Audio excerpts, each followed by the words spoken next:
A lot of people talk about why you should move to Raleigh, North Carolina. Here's 5 reasons why you should consider not moving here. And these are not ones that are typically talked about in the other YouTube videos. That's why I'm bringing them to you today. A few of these may surprise you, and I want to make sure and give you great information, so stick around. Let's start right here. Behind me is the Wake County Public School System Administration Building. Why are we here? Well, a lot of people talk about Wake County schools and the quality of schools in this system. One of the biggest reasons people choose this area is because of the Wake County school system. But there's something that the school ranking websites leave out of this. Most families who move here do their research. They find a house they love, a neighborhood they love, they look up the school system, they see a decent rating, and they buy the house. Wake County School District actually reassigns students sometimes on a yearly basis. They call it enrollment adjustment. What it actually means is that your child can be moved to a different school based on capacity. This is capacity across the district, so it doesn't necessarily mean that your school is at max capacity or capped. The board acknowledges it, and they have no plans to change it. It doesn't matter that you specifically bought your house in this area because of the school. They can reassign your kid anyway. We hear this on lots of forums online, and we've seen it for thousands of families in the area.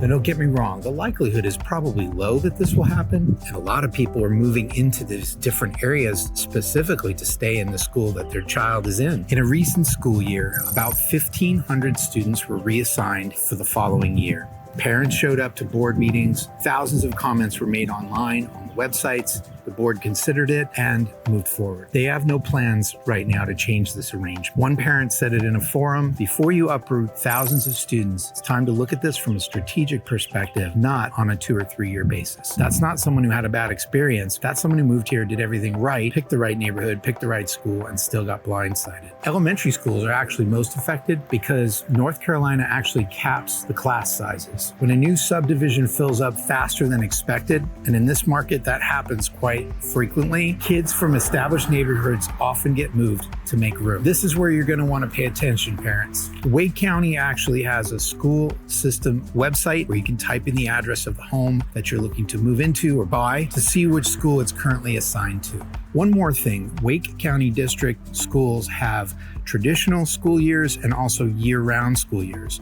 So if your child gets reassigned, your entire family schedule get upended. Now, I'm not specifically a school expert. However, I do work through this with families on a regular basis. We do have resources for this, however, such as a school consultant who is an expert in all the triangle areas, and for just a few $100s can give you really great advice and direction. One thing I will recommend, make sure you look up specific school, possibly call that school, and try your best to get a hold of school records, not for specific students, but exam scores to find out how are the kids doing. And really, for most of the rating sites, that's what you're looking at anyway, are exam scores, okay? So what is the experience the child's having in the school? What are the demographics of the school? Those are all up to you to check out. Us as realtors, we're not really supposed to steer towards one or the other. However, I can give you lots of resources and talk you through the areas to take a look at. If you love Southern culture and you're looking forward to the laid back sweet tea on the front porch experience, you're going to want to watch this next segment.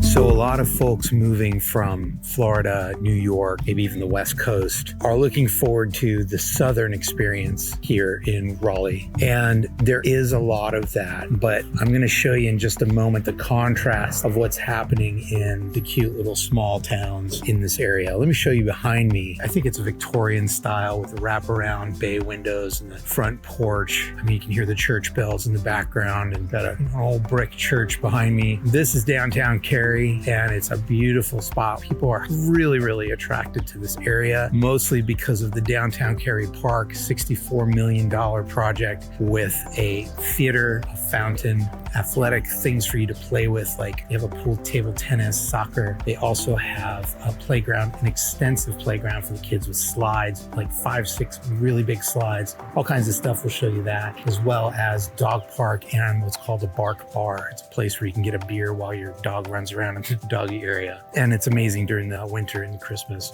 Yeah, so I mean, you can see a lot of the charm is still here in this area. But in just a second, I'll show you the contrast of what's happening from the influx of people. Expectation doesn't quite match reality sometimes because Raleigh, North Carolina is usually ranked in one of the top relocation spots in the country. Usually that's because of pricing. We're going to talk about that in just a couple minutes. Cost of living is what people are attracted to. The Southern, it's the South kind of thing is what people are looking for. And the reality of that can be a little bit different than what most people expect. I'll tell you a funny story. I moved from California and my father-in-law lives here in North Carolina. And I called, texted him one day and I said, hey, you know, I drive a Lexus sedan. Am I going to stand out in Raleigh, North Carolina? I'm embarrassed to tell the story, but I genuinely thought there was going to be a lot of people in pickup trucks, maybe Subarus or, you know, more rural vehicles because it's the South. Once I got here, I realized it's not like that at all. They've got every type of vehicle. In fact, there's quite a few Teslas around. A brand new BMW and Mercedes-Benz just cruised by as we're talking. So because this is such a metro transplant kind of a city, you've got a real mixture of cultures here. I think it's beautiful. I think it's nice that there's folks from the East and the West, from all over the place, Asia, and they all come here for a lot of what they expect to be slower Southern lifestyle. And some of that is matched and some of that is a little bit not quite what they expected. Some of what people are looking for is a little bit more of that multi-generational family style community. I'd say that's probably a little bit more of the Asheville style. It might be a little bit more of the Wilmington style. That's not to say that you won't get Southern charm here. I mean, I'll tell you right now, we know all of our neighbors in our neighborhood and they're very, very friendly. I was genuinely shocked at how people would meet you for the first time, whether it be at a store or an event or just even in the park, and they would just start talking. They would just start having conversations, telling you stories, and they'd want to know kind of the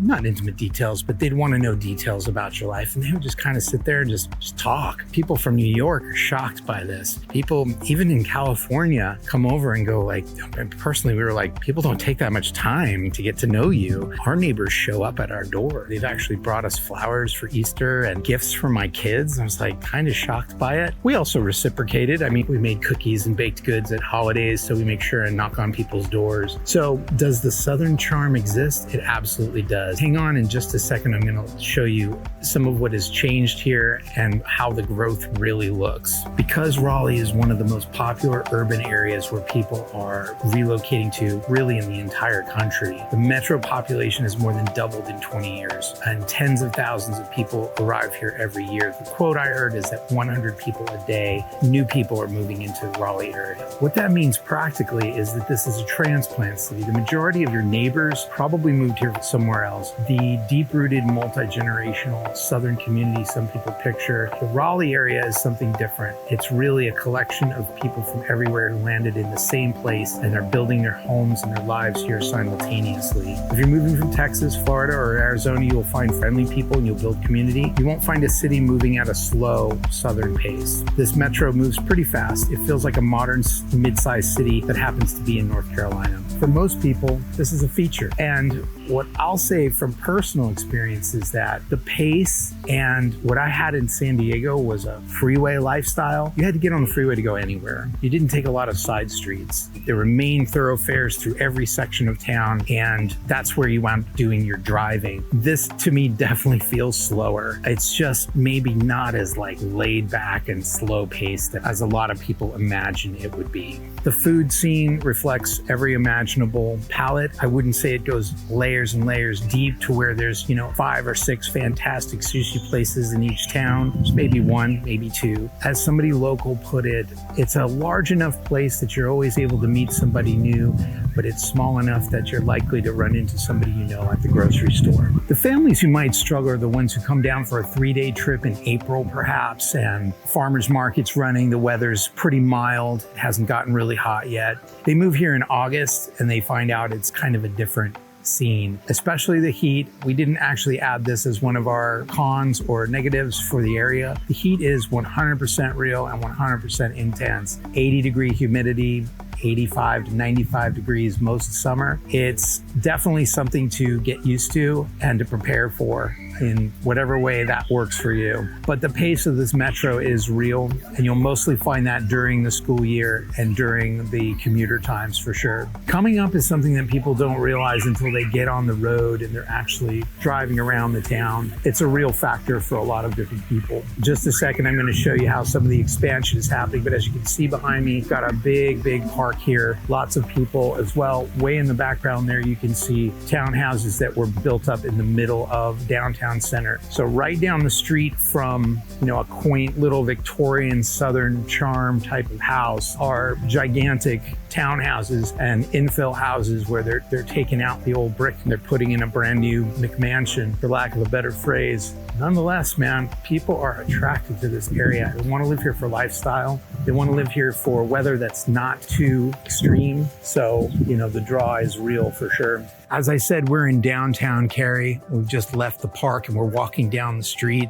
The feel here is small town. You've got trees lining, you've got bricks in the pavement behind me and, quaint little houses that still exist here, at least for now they do, and the brick church down the street. I want to show you one of my favorite places. They just changed hands, but it's still a really cute place. They call it Vino and Tap now, but it used to be a brewery cottage. So here's a business that's taken a little house downtown Cary and made it into a wine and beer shop. And then you've got the Maidson Hotel. We can show you some clips of that as well. Just in a second, I'll show you the modern adaptation that's coming into this area. Here's the Maidson. We wandered in here one night during the holidays. It was a Wednesday night. I told my wife, I said, you have to see inside this hotel at Cary. And it was the holidays, so I was expecting it to be decorated and a nice tree and all that. And it was very nice. And they had a jazz duo, upright bass and a jazz guitarist. They were fantastic.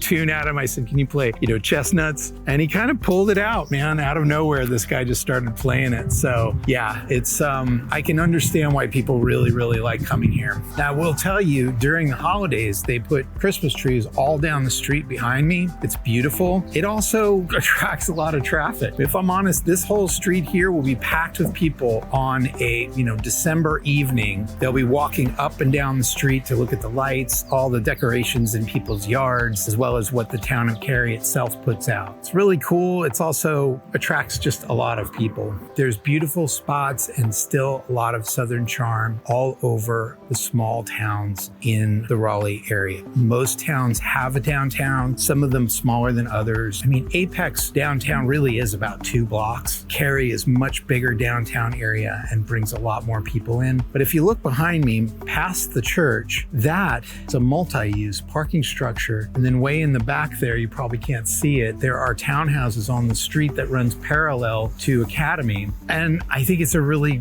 big example of what happens when there's demand in a city and demand in an area. This little town that's just, they had a little pharmacy down on the corner here, the old 5 and dime kind of place, and it's basically gone. Still have little houses like that across the way. It's just they've had to build a parking structure, 2 of them actually, one behind the library and one over here, in order to accommodate massive amount of cars that come into this area, especially during the holidays, during the street festivals, all of that stuff. So Southern charm, yeah. Slower lifestyle, kind of, but I think people still enjoy the authentic small town feel, local shops, local restaurants, local ice cream, and that's why they keep coming here. Up next is something you won't realize until you're behind the wheel. So here's a good example of how the sprawl, as you can see, we're kind of going down this country road with horses, little houses, probably 40, 50, 60 years old. Way back here, a builder, developer, bought hundreds of acres, building some sort of industrial park over there. And over here, single family homes in the 600s, estates in the 700s, townhomes in the 300s. Very close to some main center areas like Apex. All the way down this road, which the builder had to build, tucked back is this large complex of homes back here.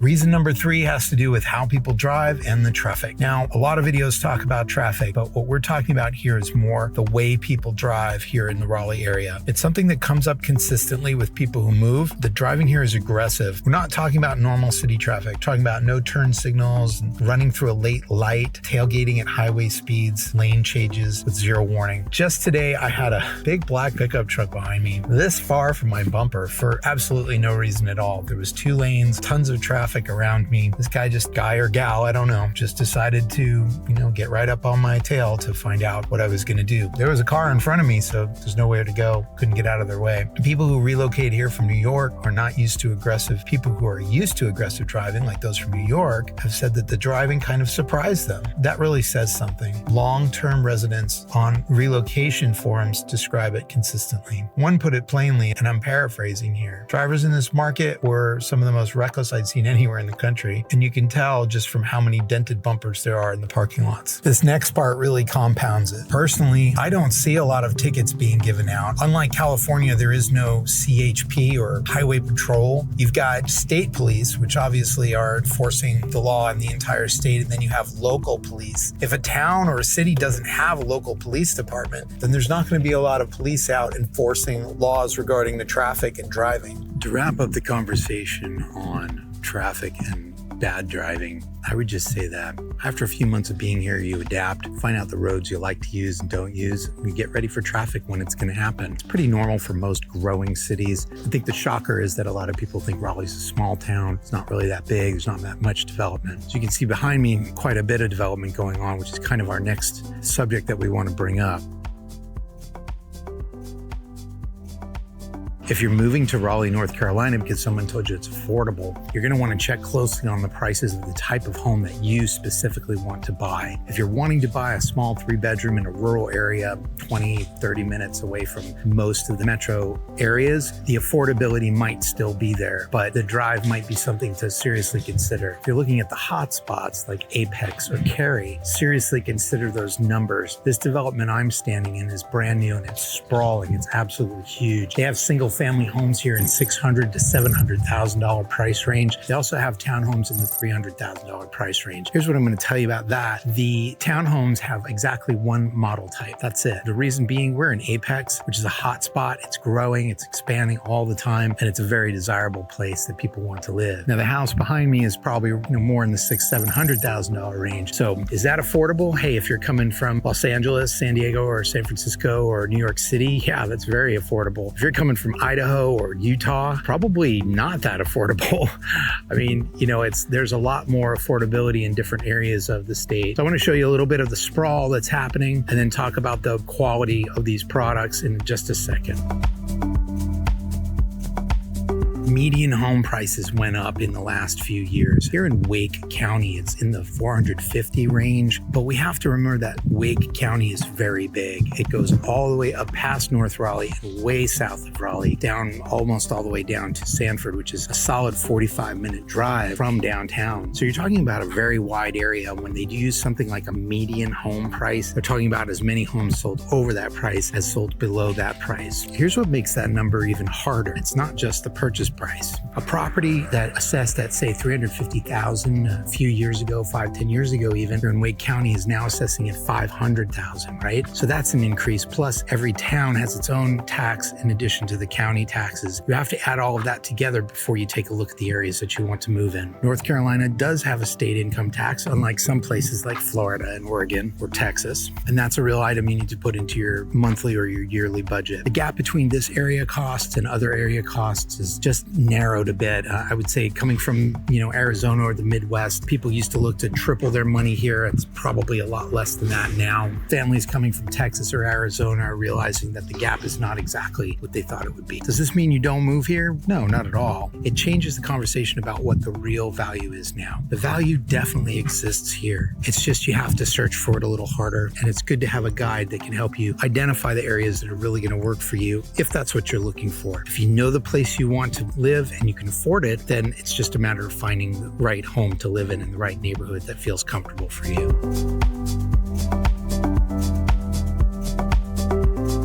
This is what a lot of the new construction looks like here. If you haven't seen our other videos, I'm going to get you a playlist at the end of this where you can go and see more homes and more areas that you might want to check out. But what they're doing right now is taking out large swaths of farmland outside of the main metro areas, taking out all the trees, grading them, and making homes. And what I can tell you is some of these homes are better built than others. Let me just leave it at that, okay? And so what you're going to want to do is make sure that you have somebody working on your behalf, whether that's us or another agent. Make sure there's somebody on working for your benefit, taking care of you as you go through. Make sure they don't work for the builder, because the builder is going to get the houses built as fast, as cheaply as possible. And quite honestly, if you walk in and say, yeah, it looks great, they won't do a dang thing for you. But if you have somebody working on your behalf, looking out for you and looking at all the different things that could go wrong, possible corners that were cut or things that weren't finished, you've got better chance of getting a good home. It's well built. It's going to last you a long time and not having problems down the road. We've seen all kinds of problems happen through inspections and been able to avoid a lot of extra cost when it comes to these new construction places. So yeah, this gives you a great example of sprawl of the new builds. And it's something that a lot of people don't expect here. They go, oh, I'm going to buy a nice new home on a big plot of land. You can find that. Let's take Cary, for example. You can find a plot of land in Cary with a brand new, beautiful home. It's going to cost you $800,000 to $1.3 million.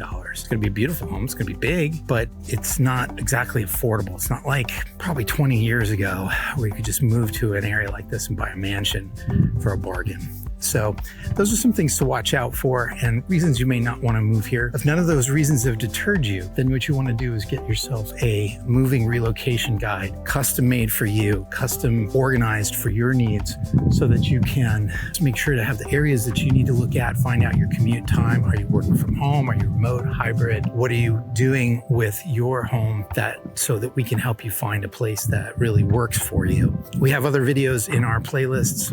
We do also have builders in the area that are building brand new homes. They're also doing what's called infill. I personally have a friend who I think makes some of the best homes in the area, and he's able to identify plots of land wherever you want in the city, outside of the metro, that you can build your own home, custom built. So now the affordability on that is also dependent on materials. So that may be a shock as well. Oh, it's going to be cheap to build a home in Raleigh. Well, it might not be, because materials are the same no matter what. Price of labor is a little bit up as well. This particular complex, you're buying this area because of the location. It's very close to Apex, and I would say, you're looking for a good entry-level home, or maybe could be your forever home here. There are parks nearby. There are recreation areas nearby. I would just say it's a little bit of these are made quickly, and you just want to make sure you inspect them really well with a good local inspector who knows the business codes, knows what to look for, and will look out for your good. You've got a 12-month warranty on most of these new places. That means you want to get the builder back in within 12 months to fix everything that's going to happen, and you will have things happen. Everybody thinks, I'm buying a new home, it's going to be perfect, it's going to be new, nobody's ever lived in it, everything's done, it's right, it's clean. I shouldn't have any problems, right?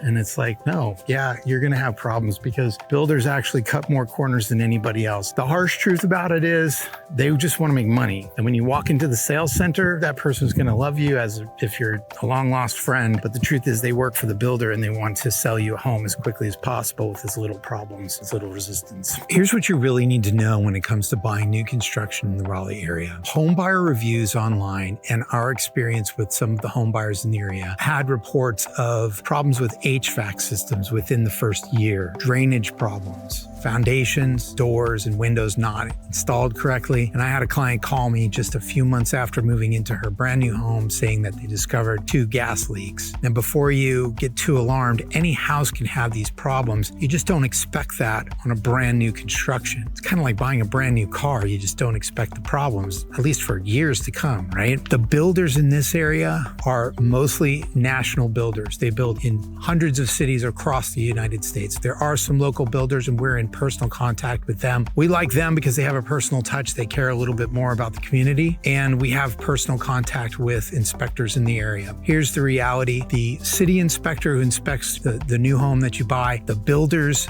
own inspector and contractors and people that they hire to build these homes, they don't work for you. They have a job and they get it done. And especially on the builder side, that builder really needs to roll through these as quickly as possible. The longer it takes them to sell a home, the less money they make. What you need is an independent inspector who is able to watch out for your best interests. We talked about this earlier. An independent home inspector who's from the local area with construction and contractor experience is looking out for your best interest. And he's a third party. He has no interest in whether you buy the property or not. In fact, he wants to protect you from problems down the road. There's 3 stages to inspections, and this really wasn't supposed to be part of this video, but if you're looking at new construction in this area, you need to be warned. You want to do a pre-drywall inspection. Don't let the builder talk you out of it, and don't let them put the insulation in before you get to inspect all the pipes and all the electrical and all the studs and everything that's in the walls. Sometimes as they're installing these houses and installing roofs and things, they'll actually break a beam, they'll break a joist, they'll break these things inside of the homes. So you want somebody who's actually watching out for your own good. Also, you'll do what's called a last walkthrough before you close, and make sure that all of those repairs are properly done. Your inspector, if he's a good one, will come back. He'll come back and re-inspect anything that's supposed to be inspected, takes pictures of everything, and gives you a full rundown of what needs to be done on the home, in his opinion. Once you know what to look for, you can absolutely buy a great new construction home in this market. There are excellent builders here, but walking in blind is how people end up with expensive problems and limited options. This is exactly why I tell every client who's buying a home in the area, reach out before you walk into that model home, not after. We know which builders in this market have clean track records. We have independent inspectors that we know and we trust, and we know which contract clauses to flag before you sign. The builder's sales rep is not going to give you that information. We've got a QR code in the corner if you're wanting to take a look at new construction in the area, or you simply want to have a conversation about what's available here. We love talking to people about the best places and options for their family. Placing you in the best neighborhood is probably the most important thing when you're moving and buying here. Sign up on the link. None of this means don't move to North Carolina. Many families have moved here and they're totally glad. But the families who land here and thrive are the ones who genuinely came in knowing what they were looking at, not just looking at a listicle online and coming in because it's one of the top 10 places to live. If you want to see what each neighborhood looks like individually, I created a video about the 5 best suburbs that are up and coming in the Raleigh area. As well as that, we have a link right here for a playlist. I'd love to meet you over there and show you some more areas and some more information about moving to Raleigh, North Carolina. You've got a lot of choices when it comes to the areas here, so choose wisely. Reach out to us today. Thanks.